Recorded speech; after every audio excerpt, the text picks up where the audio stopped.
Hey guys, Thrasher here. We got a new PvP season and a new banner. Let's talk about it right now.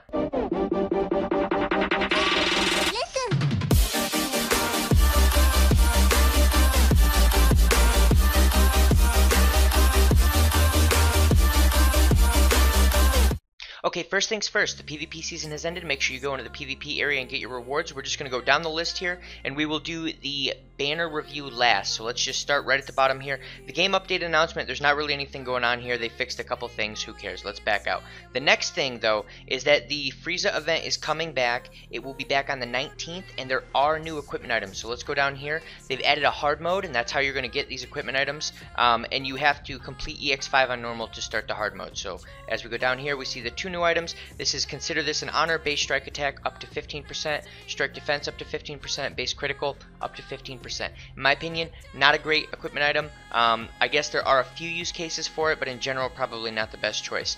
15% to blast defense, 20% to strike defense, 10% to health. This is a reasonable choice if for whatever reason you need your character to be extremely tanky. With that being said, in the current meta, I think I favor damage a lot more than I favor defense right now. So let's go ahead and back out of here.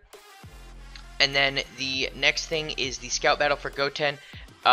Bunch of EXs, EX 1, 2, 3, 4. Make sure you have a 1500 Goten. It can either be the one you get from this, or it can be any of the other Gotens. You want him to be maxed out so that you can easily clear all of these with just a single Goten, get your 200 Chrono Crystals, and get out of there, or continue doing it to farm up the Z-Power on this character. Now, the next thing is the SpaceTime Duel. So, all of these are pretty much the same as they were last season. As we go down here, we see that you get the Goten Kid, the extreme one, from the Z1 adventures you get from PvP. As we scroll down further, here's the big thing.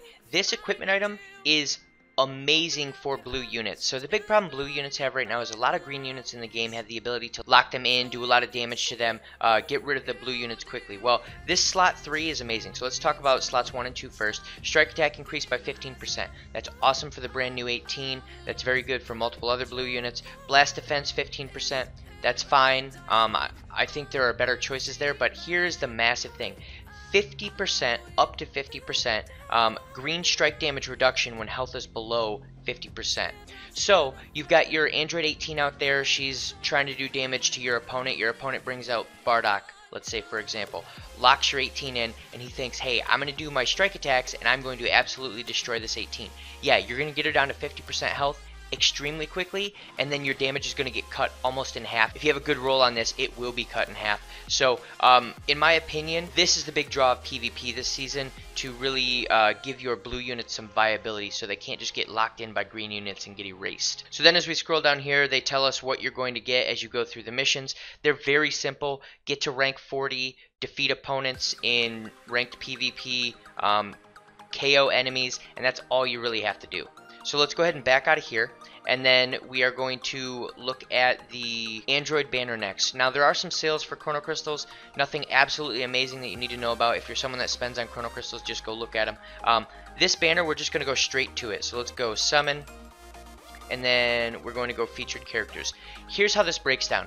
Android 18 is a good character, but she's pretty situational. And then these other options, Cell is very good, Android 16 is phenomenal, Android 17 is very good, and the old Android 18 is starting to show a little bit of wear and tear at this point. I wouldn't say she's amazing. So you've got 5 characters that are very good, one that is an absolutely phenomenal unit, but they're all starting to get a little bit older, and in general the Android team is not the best team in the meta right now. The big issue the Android team has is they don't do a ton of damage, which is the point of Android 18.